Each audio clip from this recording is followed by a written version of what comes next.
Isang showdown sa pagitan ng Chihuahua at Bulldog.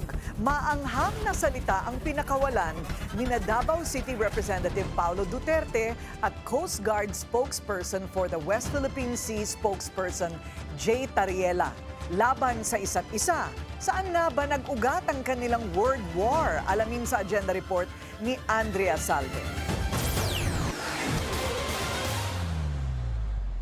Si AFP Chief General Romeo Browner Jr. ang kinumpronta pero ang Chihuahua raw ang sumagot. Ito ang bagong buwelta ni Davao City 1st District Representative Paulo Pulong Duterte laban kay PCG spokesperson for the West Philippine Sea, Commodore Jay Tariela. Matapos ang kanilang naunang sagutan sa Facebook nitong linggo na nag-ugat sa pahayag ni Browner tungkol sa US Typhoon missile system.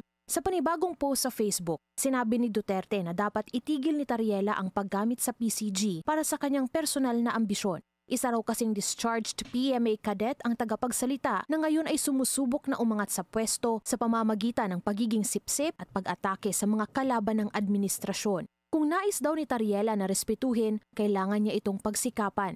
Hindi raw ito nadadaan sa pagtahol, brown-nosing at pagdamay sa PCG sa kanyang insecurity. Hindi naman daw kasi tungkol sa China o sa kahit anong bansa ang kanyang naging pahayag kahapon. Nanggagaling daw ito sa kanyang pagmamalasakit sa mga Pilipino. Bagay anyang nabigo ang pamahalaan na ipagtanggol locally at internationally.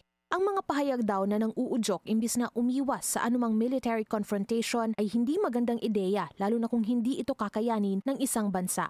Umami naman si Tariela na guilty siya. Kung ang ibig sabihin daw ni Duterte sa pagtahol ay pagsita sa mga sumusuporta sa naratibo ng Beijing. Hindi raw maikukumpara ang atungol ng isang Chihuahua sa ungol ng isang Chinese Bulldog na nagre-react lang kapag ang mga amo nito sa Beijing ang nahuhuling lumalabag sa international law pero tahimik sa nararanasang harassment ng mga mangingisdang Pilipino sa West Philippine Sea. Hindi niya raw hinihingi ang pagpabor ng kasalukuyang administrasyon sa kanyang paninita. Tungkulin niya raw ito. Hindi raw issue rito ang kanyang kredibilidad kundi ang kay Duterte. Alam daw kasi ng buong bansa kung paano nito nakamit ang respeto at dangal. Hindi raw pamemersonal ang dapat na ginagamit na argumento kung tunay na interes ng bansa ang pag-uusapan. Dahil kung puro ad hominem attacks lang, sino raw ba talaga ang nagsisilbi sa totoong bully? Para sa agenda, Andrea Salve, Billionaire News Channel. Manatiling nakatutok sa Bilyonaryo News Channel. Sumubaybay sa aming social media accounts at mag-subscribe sa aming YouTube channel para sa mga bago at eksklusibong balita.